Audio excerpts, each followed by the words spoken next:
അതുവരെയുള്ള ഡിയോഡ്രൻ്റ് പരസ്യങ്ങളിൽ നിന്നൊക്കെ വ്യത്യസ്തമായിട്ടുള്ള ഒരു ഡിയോഡ്രൻ്റ് പരസ്യം 2011 മുതൽ ടി വിയിൽ പ്രത്യക്ഷപ്പെട്ടുകൊണ്ടിരുന്നു. അതുവരെയുള്ള ഡിയോഡ്രൻ്റ് പരസ്യങ്ങൾ മൊത്തം ഗേൾസിനെ ഇംപ്രസ് ചെയ്യുന്നതും കൂടുതൽ ഗ്ലാമറസ് ആയതും ഒക്കെയായിരുന്നു. പക്ഷേ ഈ ഒരു പരസ്യത്തിൽ അതുപോലുള്ള അട്രാക്ഷനോ ഫ്രഷ്നെസ്സോ ചാമോ ഒന്നും ഉണ്ടായിരുന്നില്ല. ക്ലിയർ ആയിട്ട് അവർക്ക് പറയാനുള്ള ഒരു മെസ്സേജ് പറയുന്നതായിരുന്നു. അന്നുവരെ ഉണ്ടായിരുന്ന ആൾക്കാർക്കെല്ലാം ഡിയോഡ്രൻറ്റിനെ കുറിച്ചുണ്ടായിരുന്ന ഒരു പരാതിയായിരുന്നു അതിൽ കൂടുതൽ ഗ്യാസ് ആയിരുന്നു. വളരെ പെട്ടെന്ന് തന്നെ ഡിയോഡ്രൻ്റ് ഒരു ബോട്ടിൽ തീരുമായിരുന്നു. അതിനൊരു പരിഹാരം എന്ന നിലയിലാണ് നിങ്ങളുടെ ഡിയോഡ്രൻറ്റിൽ മൊത്തം ഗ്യാസ് ആണോ എന്ന രീതിയിലുള്ള ഒരു പരസ്യത്തിലൂടെ വന്ന ഫോഗിൻ്റെ പരസ്യങ്ങൾ.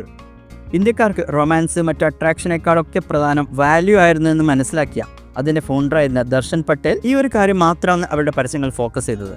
എത്ര ദിവസം ഈ ഒരു ഡിയോഡ്രൻറ്റ് ബോട്ടിൽ നിലനിൽക്കുമെന്നായിരുന്നു ഇന്ത്യക്കാർക്ക് കൂടുതൽ പ്രാധാന്യമെന്ന് അദ്ദേഹം മനസ്സിലാക്കിയിരുന്നു. ഈ ഒരു ബ്രാൻഡിൻ്റെ സ്ഥാപകൻ വിനി കോസ്മെറ്റിക്സിൻ്റെ ഫൗണ്ടറായിരുന്ന ദർശൻ പട്ടേലാണ്. ബോൾഡ് ആയിട്ടുള്ള ഈ ഒരു മെസ്സേജോടുകൂടി വന്ന ഫോഗ് വളരെ പെട്ടെന്ന് തന്നെ ഇന്ത്യൻ ജനഹൃദയങ്ങൾ കീഴടക്കുകയായിരുന്നു. ഈ ഒരു ബ്രാൻഡ് സേഫായിട്ട് കളിക്കാനല്ല ശ്രമിച്ചത്. എതിരാളികളെ ഡയറക്റ്റായിട്ട് അറ്റാക്ക് ചെയ്യുന്ന രീതിയിലുള്ള പരസ്യങ്ങളാണ് ഇവർ ചെയ്തത്. നിങ്ങളുടെ പണം കൊടുത്ത് എന്തിന് ഗ്യാസ് വാങ്ങണം എന്നുള്ള രീതിയിൽ ഡയറക്റ്റായിട്ട് മറ്റു ബ്രാൻഡുകളെ അറ്റാക്ക് ചെയ്യുന്ന രീതിയിലുള്ള പരസ്യങ്ങൾ ഇവർ ചെയ്തു. ഈ പരസ്യങ്ങൾ കൊണ്ട് തന്നെ വെറും 2 വർഷത്തിനുള്ളിൽ ഫോഗ് ആക്സ് അടക്കം മറ്റെല്ലാ ഡിയോഡ്രൻറ്റ് ബ്രാൻഡുകളെയും തോൽപ്പിച്ച് ഇന്ത്യയിലെ നമ്പർ 1 ഡിയോഡ്രൻറ്റ് ബ്രാൻഡ് ആവാൻ അവർക്ക് സാധിച്ചു. ഫോഗ് ഇന്ത്യയിൽ നിർമ്മിക്കപ്പെട്ടതായിരുന്നു. ഫാൻസി ആയിട്ടുള്ള ഫോറിൻ ടാഗ് ലൈനുകളൊന്നും ഉണ്ടായിരുന്നില്ല ഇതിൽ. ജസ്റ്റ് ഇവർ ഫോക്കസ് ചെയ്ത് പ്രൈസിങ്ങും മാസ് ആയിട്ടുള്ള ഡിസ്ട്രിബ്യൂഷനും മാത്രമാണ്. അവരുടെ പ്രൊഡക്റ്റ് മെട്രോകൾ മുതൽ ചെറിയ ഗ്രാമങ്ങൾ വരെ അവൈലബിൾ ആയിരുന്നു. ഡിയോഡ്രൻ്റെ ലോകം കൈയടക്കിയ ശേഷം അവർ പെർഫ്യൂം, റോളോൺസ്, ഈവൻ ടാൽക്ക് അടക്കം അവർ ലോഞ്ച് ചെയ്തു ഇതേ ബ്രാൻഡിൻ്റെ അണ്ടറിൽ. ഇവരുടെ പ്രോമിസ് അപ്പോഴും സെയിം ആയിരുന്നു, വാല്യൂ പെർ മണി എന്നത്. ഇതിൻ്റെ ഫൗണ്ടറായിട്ടുള്ള ദർശൻ പട്ടേൽ ഈ ഒരു ഫീൽഡിൽ ആദ്യമായിട്ടായിരുന്നില്ല. അദ്ദേഹം അതിനു മുമ്പ് സ്ഥാപിച്ച ഒരു സ്ഥാപനമാണ് പരസ് ഫാർമ എന്നത്.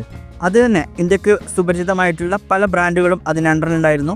മൂവ്, ഡീകോൾഡ്, ഇച്ച്കാർഡ് തുടങ്ങിയ ബ്രാൻഡുകളെല്ലാം ആ ഒരു ഫാർമ കമ്പനിൻ്റെ അണ്ടറിൽ വരുന്നതായിരുന്നു. പരസ് ഫാർമയിൽ നിന്ന് ഒഴിവായ ശേഷം അദ്ദേഹം സ്ഥാപിച്ച ഒരു കമ്പനിയാണ് വിനി കോസ്മെറ്റിക്സ്.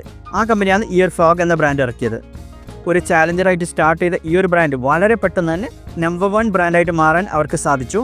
ഒരൊറ്റ വളരെ പ്രധാനപ്പെട്ട ഒരു കാര്യത്തിൽ ഫോക്കസ് ചെയ്തുകൊണ്ടാണ് അവർക്കിത് സാധിച്ചത്. നമ്മൾ ഇന്ന് പറഞ്ഞ കാര്യങ്ങൾ താഴെ ചെറിയ പോയിൻ്റായിട്ട് കൊടുത്തിട്ടുണ്ട്. നിങ്ങൾക്ക് സ്ക്രീൻഷോട്ട് എടുത്ത് വെക്കാവുന്നതാണ്.